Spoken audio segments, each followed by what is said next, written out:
नमस्कार, मी पंजाब डक. माझ्या महाराष्ट्रातल्या शेतकऱ्याला अंदाज देणार आहे. माझ्या महाराष्ट्रातल्या शेतकऱ्याला सांगू इच्छितो, तुम्ही काय करा, 6 तारखेपर्यंत, म्हणजे आज आहे 5 जून, म्हणजे 6 तारखेपर्यंत तुम्ही शेतीची कामे करून घ्या. कारण की राज्यामध्ये 7, 8, 9, 10 जूनच्या दरम्यान भाग बदलत पाऊस पडणार आहे, जोराचा पडणार आहे, म्हणून हा अंदाज लक्षात. पण 6, 7, 8, 9, 10 जून प्रत्येक गावाला एकदा पाऊस येऊन जाणार आहे, म्हणून हा अंदाज लक्षात घ्यायचा. पण राज्यातल्या सर्व शेतकऱ्याला सांगू इच्छितो की हा पाऊस पूर्व विदर्भ, पश्चिम विदर्भ, दक्षिण महाराष्ट्र, उत्तर महाराष्ट्र, कोकणपट्टी, खानदेश, मराठवाडा सगळीकडे पाऊस पडणार आहे, म्हणून हा अंदाज लक्षात घ्यायचा. पण राज्यातल्या सर्व शेतकऱ्याला सांगू इच्छितो की राज्यामध्ये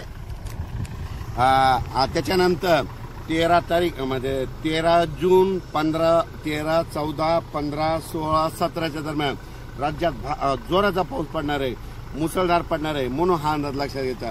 पण राज्यातल्या सर्व शेतकऱ्याला सांगू इच्छितो की राज्यात आजपासून सांगतो की 5 तारखेपासून आज बऱ्याच भागात पावसाला सुरुवात होणार आहे. 6 जूनला आणखी खूप ठिकाणी पाऊस सुरू होणार आहे. 7ला आणखीन बराच भाग व्यापणार आहे. 8ला दररोज परत वाढणार आहे. 9ला आणखीन बऱ्याच ठिकाणी जाणार आहे. 10ला जाणार आहे, 11ला जाणार आहे, 12ला जाणार आहे.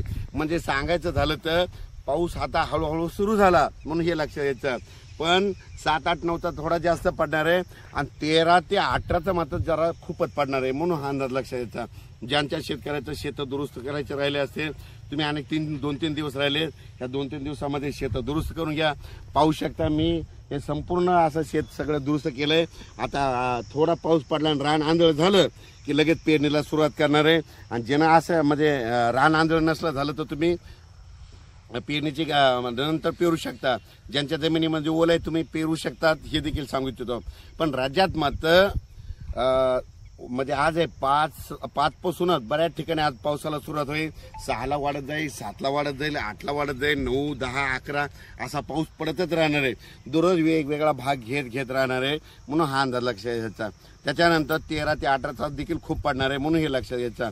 आणि माझी सर्वांना विनंती आहे, कापूस लागवड करत असाल तर तुम्हाला एक सांगू इच्छितो, मी स्वतः कापूस लागवड करणार आहे. यावर्षी 3x1 अंतर आहे.